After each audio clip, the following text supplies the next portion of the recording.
Welcome here to Wake Up Call with Dan Tortora inside of the Cafe Kubal studios. You're watching on Facebook.com/Wake Up Call DT, Facebook.com/Live Now DT, and on YouTube.com/Wake Up Call DT, as well as listening on MixLR.com/Wake Up Call DT and on WakeUpCallDT.com. Plenty of ways to interact with us listening and watching around the world.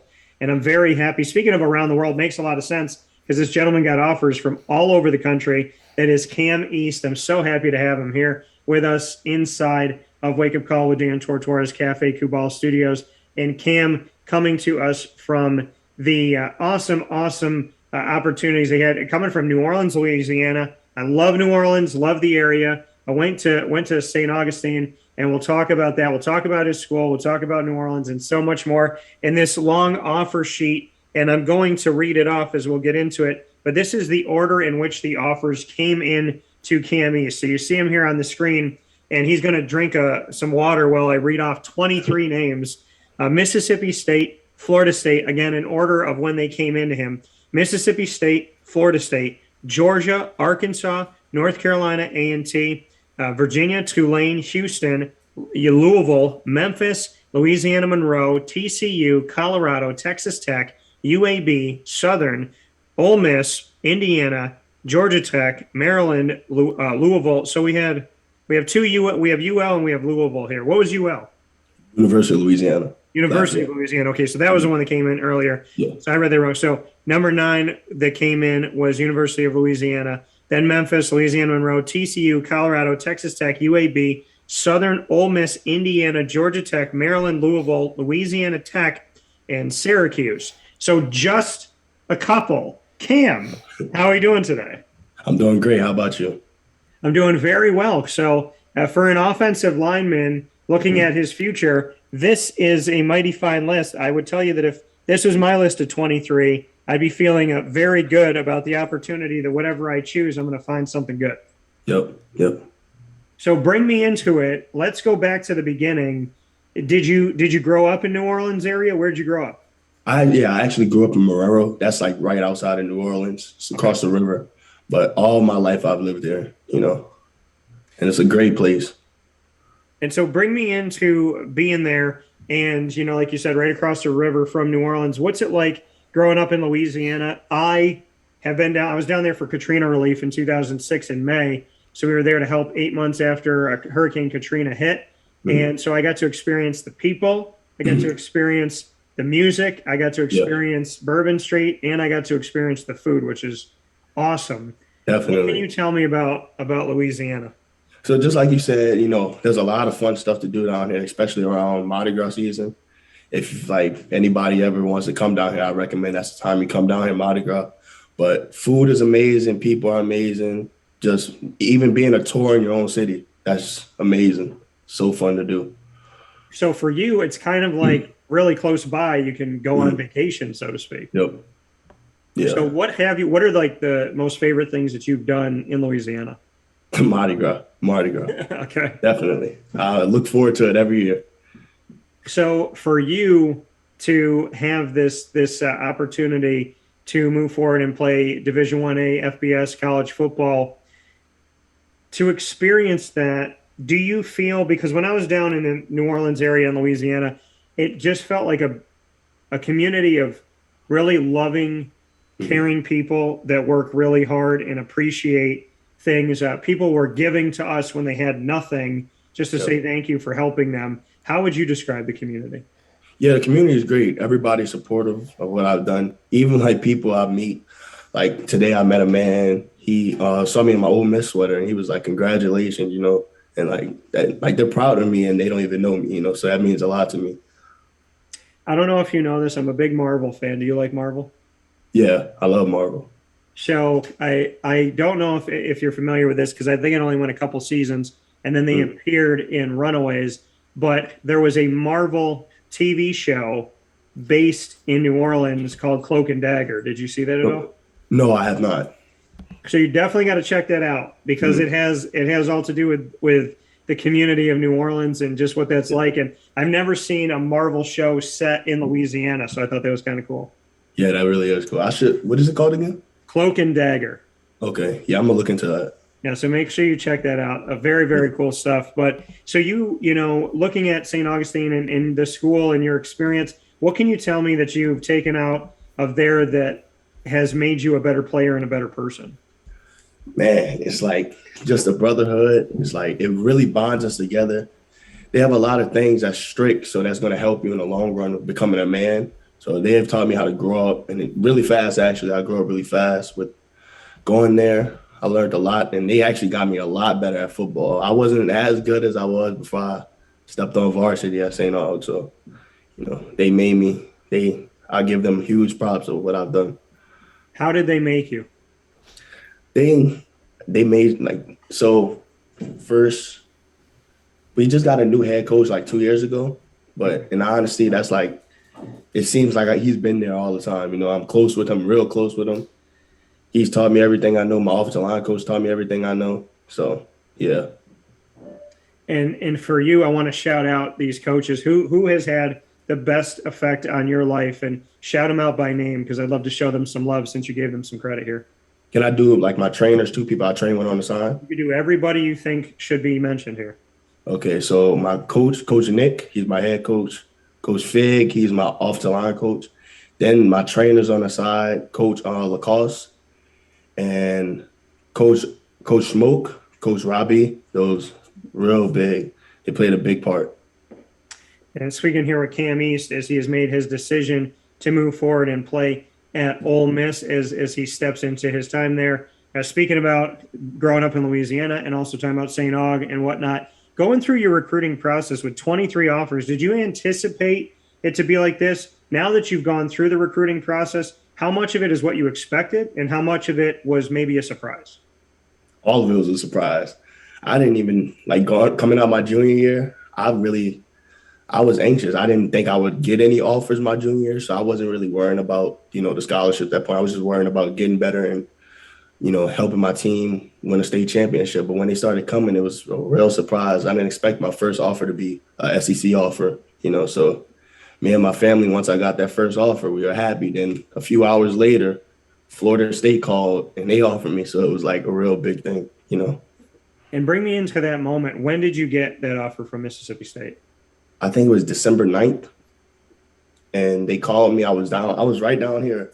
I was talking to my mom, and then he texted me on Twitter, and he told me to give him a call, and I called him.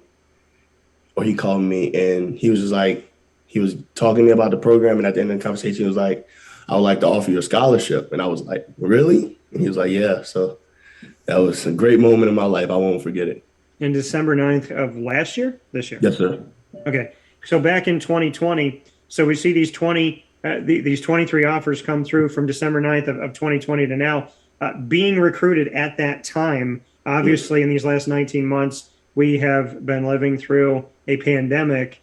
Yep. So getting recruited virtually and going through that process, bring me into that. Your first offer being December 9th of 2020. So it's as we're trying to shift out of things and try to get back to some type of normalcy after everything kind of started to shut down in United States in March.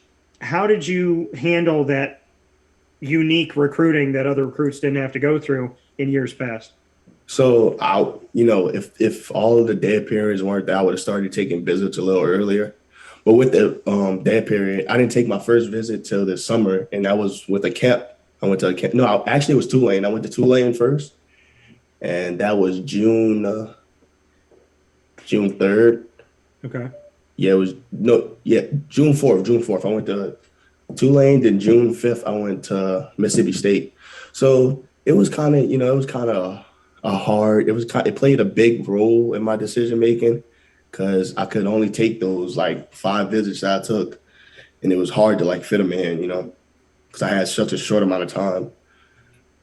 Yeah, and to like you said, having these visits be in that short window. How much did that affect your recruiting? Did you feel like you could make obviously you made the decision on Ole Miss. You feel like that's the right decision, but in making the decision, having official visits not run how they normally do, what did that do to maybe affect the scheduling of your recruitment, or maybe when you wanted to make your decision? So when I first committed, I committed to Mississippi State. before my season. I always wanted to commit before my season, so in the season I could really worry about it. But it didn't really affect my decision making. But when I opened it back up, it was like, okay, I really have to look more into different things. So that's when and during it, like in the middle of my season, I was going to visits. After like one day after my senior night, we got back home at like 12 and I had a flight. I had to be at the airport at like 7 or 6. So I had to wake up at like 4.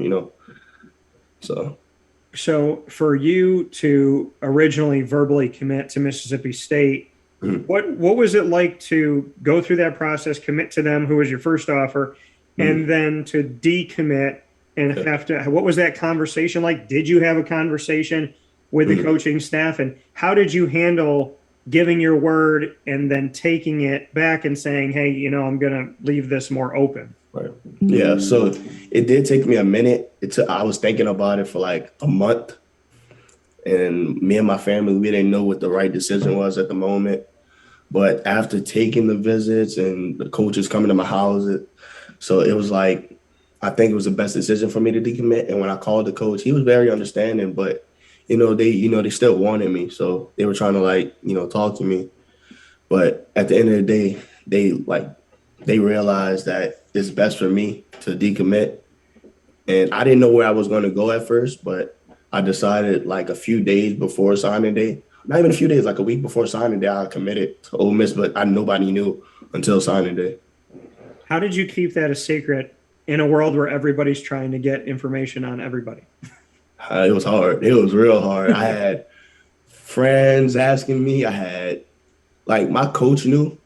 I told my coaches, they knew. But it was like I wasn't really going to sign in January. I mean, in December, I was going to sign in February. Okay. But I wanted to sign so bad. It just days before I told the coach, yeah, I'm going to sign this week, and that's when I shut it down.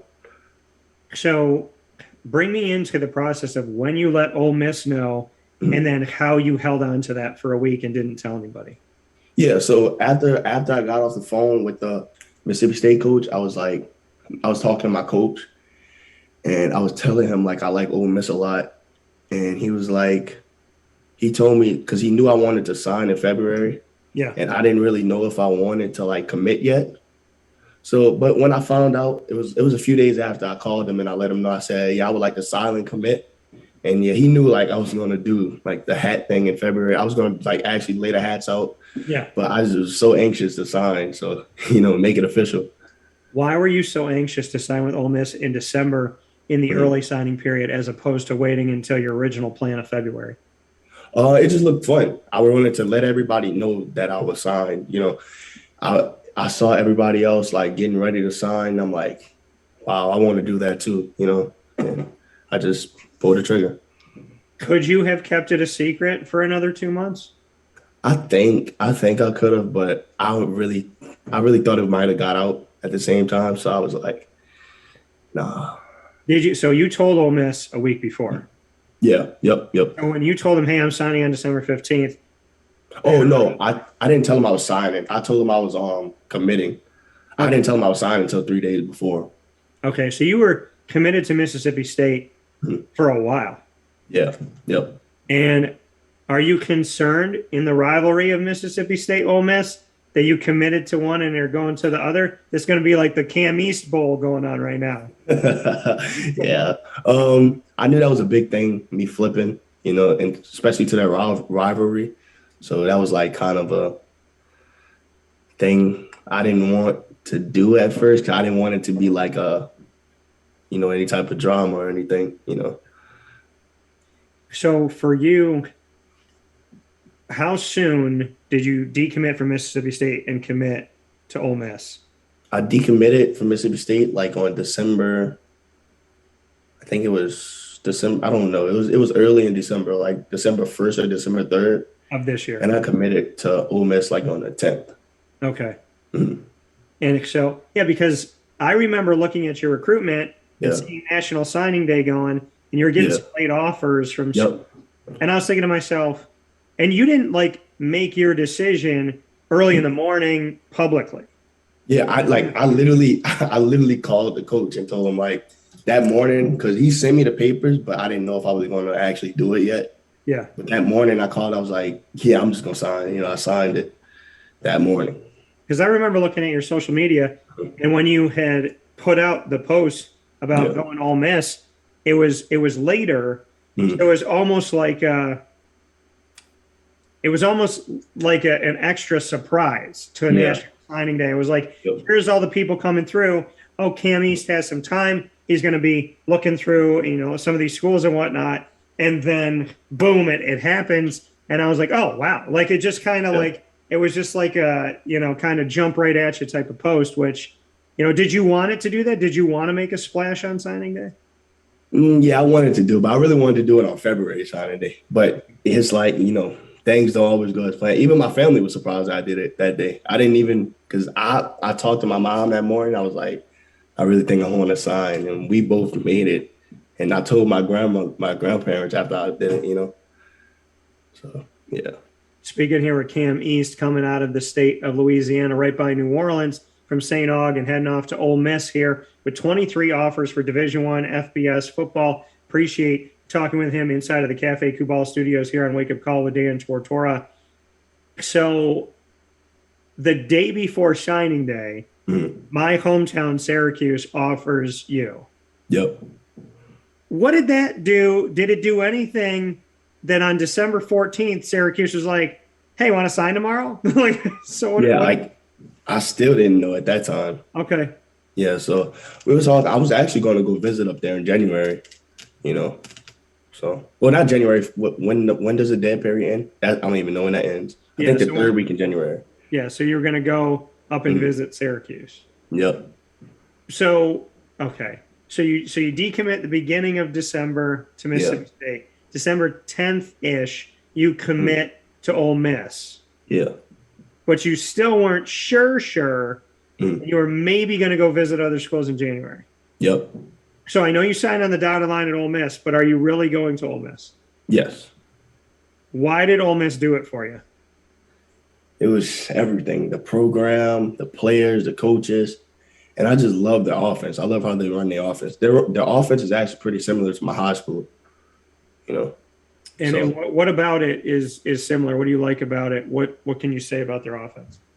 the flexibility of the offense and like the run, the pass, how they change their like pass sets up and like when they're pass blocking, all the different run combinations they have. I love all of that. And for you, what does it mean to you that the quarterback that's we were looking at this situation at Ole Miss, obviously as an offensive lineman, you're going to be Mhm. blocking for the man under center. What did you think about the quarterback situation of Ole Miss, and did that have anything to do with it? Of is he going to transfer? Is he going to go to the NFL? Did that have anything to do with it? No, I actually knew he was. Well, I figured that he was going to go to the league, Yeah. but it doesn't really have any. It doesn't have anything to do with my recruitment. So you have these late offers come in December 13th, Louisiana Tech, December 14th, Syracuse. So Yep. you're getting this late love. And like you said, you were thinking of potentially going up to visit Syracuse in January. Mhm. Those were the offers in December. A lot of the stuff had already come in by the end of October, right before Halloween. So to Yep. get these last two offers late, did it do anything to change your mindset, potentially change your direction? Did the late December offers affect you at all ultimately? Yes. Yes. Mhm. How? So it like I because at that point it kind of took a toll on me because I was like planning on going to Ole Miss, but then the other schools started coming in. And I was like, okay, I think I should take some time and wait first before I actually sign. But yeah. So are you? I know the Rebel fans are going to be asking me this. How? I know you signed. Mhm. There's a transfer portal. So how sure are you that you're going to be a Rebel for good? 100%. What do you think about the transfer portal? Um, it affects high school recruiting a little bit, or actually a lot. Yeah. But at the end of the day, it's good for college football players because not everybody is 100% sure where they want to go at when they get to college, and like they might see some stuff when they get there that's like they don't like, so they would have to leave. Should a player be able to transfer for any reason, or should it be more tailored toward if there's a coaching change, if like there's a promise that's been broken? Do you think any reason flies that you should be able to transfer, or do you think that maybe there should be some parameters on it? There definitely should be some parameters. You shouldn't be able to I don't think you should be able to go there your first year and transfer Okay. unless something really like a coaching change, like you said. But if it's like 3 years down, if it's like 3 years down the road, then I kind of understand. If you're just not, things are not going your way, then I kind of understand. But there should be like you should have to be able to, you should have to send it in to like the NCAA and they approve of it, like your reason. Now, living in the world we live in right now with the transfer portal, a coach can't give you a list. Yeah. So if somebody were to transfer, they can't say, well, you can't play this guy because I don't like him, and you can't play that team because we're playing them in 2 years. We can't play anybody in the conference. Can't go there. You can't go there. I mean, do you like the fact that you at least have some control as a player to not have a list handed to you? Because in some cases, a player has a list handed to them, and that list is maybe their top two schools that they wanted to go to. Right. Yeah. Yeah. I like that they have the option to go where they want to, So you're not staying in Louisiana, but you got recruited by teams within the state of Louisiana. What do you want to say to those teams? Because obviously your home state's important to you. Yeah. Yeah. I'm definitely happy that they offered me. I loved a lot of the campuses. LA Tech, they were sending me like mail my 10th grade year, my 9th and my 10th grade year. So, I've been knowing about LA Tech, and I liked LA Tech. I like UL, like ULM, Tulane. I actually loved Tulane when I visited there. It's a beautiful campus. Yeah, Tulane, and I know Willie Fritz very well. So there's a lot of good there with the Green Wave. But I mean, looking at this list, it's so substantial, and there's so many teams.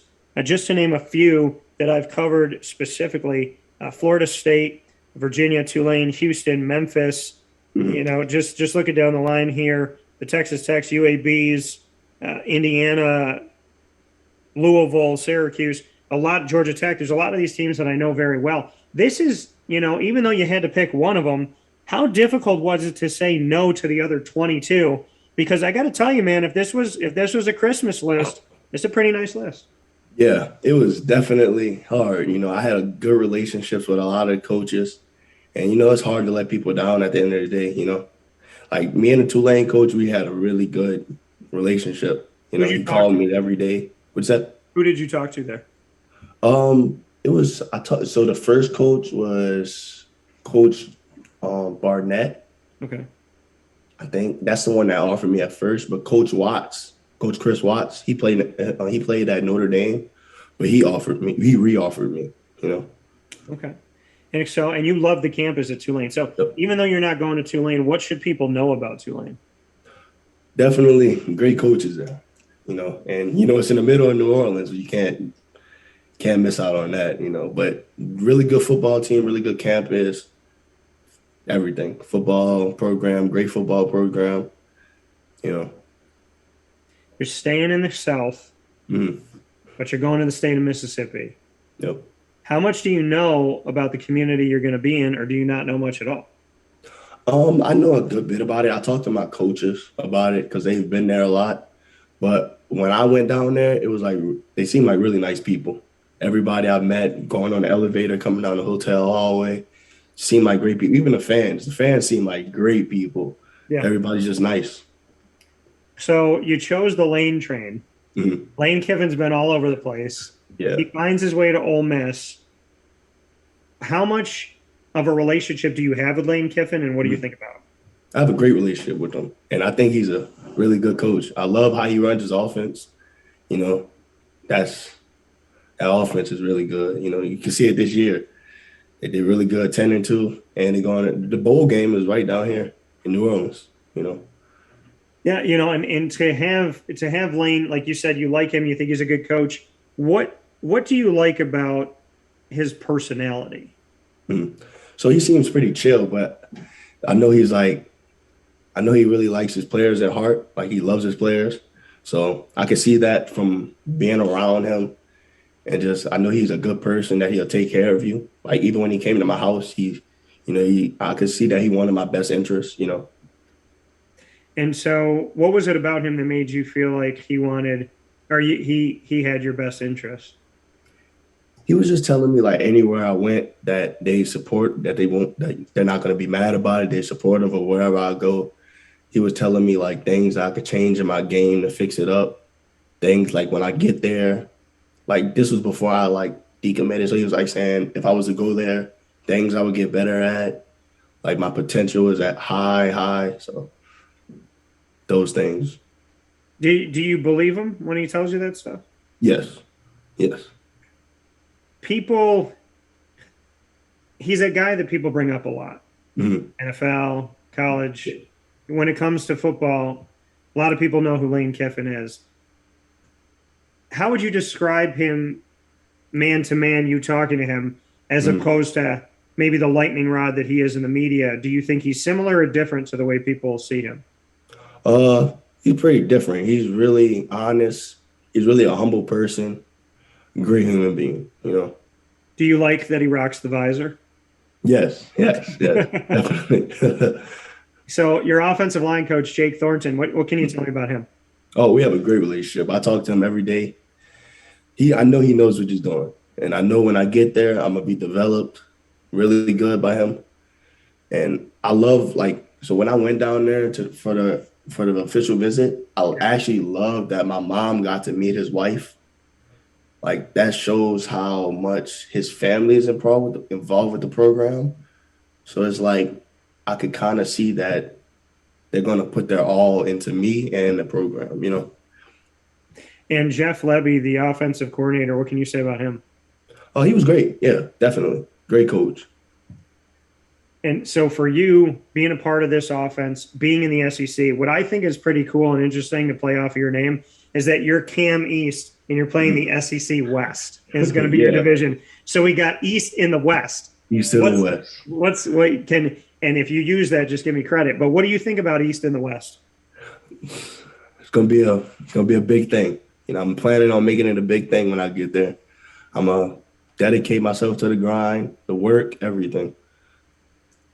And, and for you, dedicating yourself to the grind and to the work and everything you're putting forward, what are your best attributes right now as you get ready for Ole Miss? What are the things that you believe are the best parts of your game? And then what are the places that you're going to kind of be working on?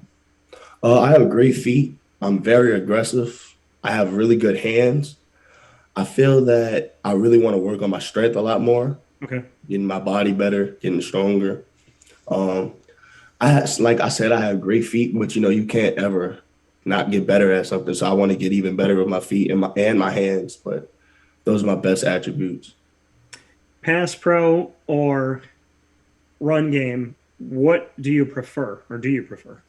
So with pass pro, I love pass pro because you can show off your skill set. You can show off how good you are, all the techniques you know, like swiping people's hands down. But with run blocking, I love the aggression in run blocking. But you just don't get to show all your technique in run blocking, you know. So for you, being a part of the SEC as you get set for this, the highest form of football collegiately is what you're stepping into. How do you thrive off of top talent, and how ready do you feel you are for the SEC?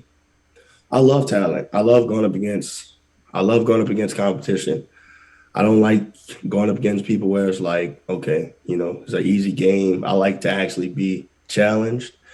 I feel I'm ready. Once my body gets there, the sky's the limit. Definitely. Were you upset at all that you didn't hear from LSU with an offer? No, I wasn't. I wasn't. It used to be one of my dream schools, but as more colleges started coming, I started seeing things in other colleges that I didn't see in that program. But I still love LSU, you know, still a great program, you know. So you got a conference with LSU, Mhm. Alabama, Texas A&M, Auburn, Georgia, Florida, a revamped Arkansas, Tennessee that could be getting better, Kentucky, Mhm. and then Oklahoma and Texas are going to be floating in there soon. Yep. What are your thoughts about playing in what kind of looks like another version of the NFL in a way? Yeah, that's going to help you get out more. You know, it's going to help me. I'm gonna get way better as a player, going up against top talent. I'm gonna get more looks, with the NFL. Everything's gonna help out. It's gonna be a great addition, to me. That coming from Cam East here on Wake Up Call with Dan Tortora. Final piece inside the Cafe Kubal studios for the Ole Miss signee on the offensive line. Well, before I get to the final piece, what position, if you could pick anyone on the offensive line, where would you like to be and where did they tell you they're going to potentially put you? Left tackle.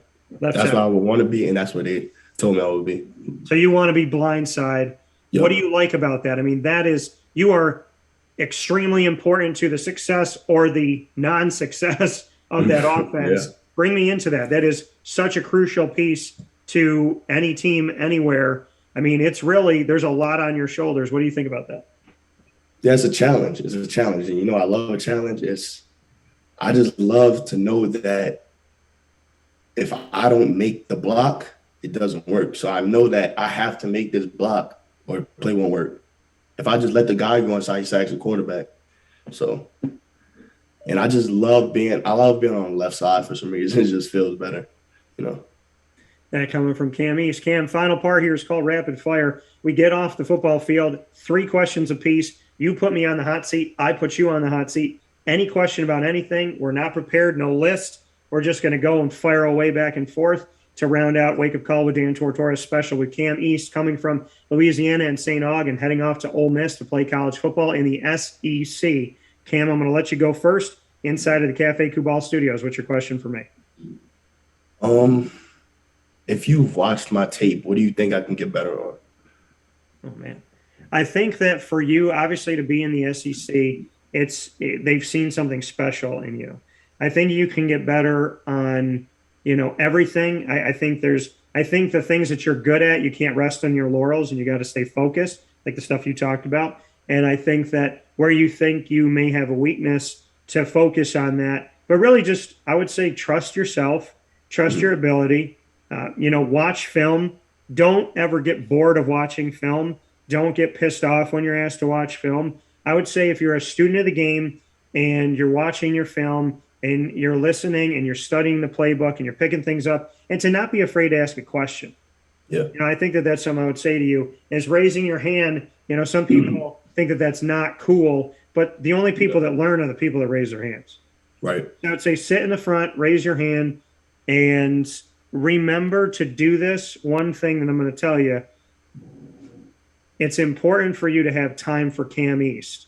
Mm-hmm. So with all your studying, extracurriculars, practice, games, hanging out with people and whatnot, I'm going to challenge you to try and spend an hour a day to just meditate, pray, listen to music, but make sure you center yourself and you remember who Cam East is, because no matter how much you prepare for a game or a class or whatever, you're never going to be at your best unless you take care of your health. Definitely. My first question for you, Cam, is what is your single great – I know we said we could go off the football field, but I want to know this. What is your single greatest moment in your football career up to this point, like your most memorable play? Most memorable play? Mm-hmm. My first play on my highlight tape. I passed set, I kicked. We were going to be in Zachary. I remember it was the beginning of the game. The guy, he tried to reach his arm out, and I did something earlier that day. I watched the video. Teron Armstead knocking the guy's hand down. He fell on his face. I did that exact play. So you watched that, and you did it. I've watched that clip of me doing it so many times. Does that get you amped up? Yes. I tried to do it to the guy 3 more times that game, but I knocked his hand down. I just replaced my hands on him, Well, congratulations on doing it and bringing it into life. I'm sure that he did not like it, but I'm sure you enjoyed it. So. Yeah, definitely. What's your second one for me? What's your favorite NFL team? The Jacksonville Jaguars. Jaguars? Okay. They're killing me right now.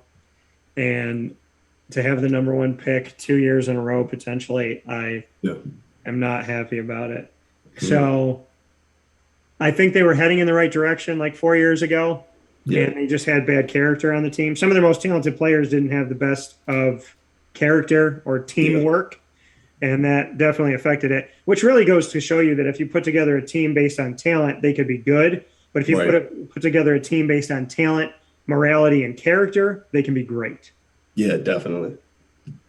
My second one for you, Cam, we're going to do a Cam East mixtape. What are the 3 songs that have to be on it? 3 songs: "Dreams and Nightmares" by Meek Mill. Okay.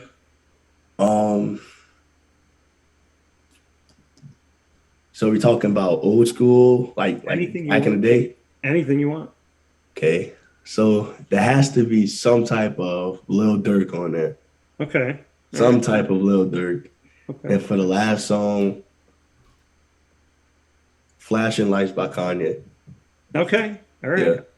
All right. Got some Kanye. Did you watch the concert that they did on Amazon Prime at like the middle of the night? No, I didn't. I watched a good portion of that. It took forever for Kanye to come on stage, but that's pretty good. I thought he did good. Yeah. What's your last one for me? Going into college, what should I be prepared for? Oh man. So I would tell you, when you're away from home, it is easy when you are away from your family to think that you have no responsibilities. Yeah. I would say this to anybody. I know it's easy to party.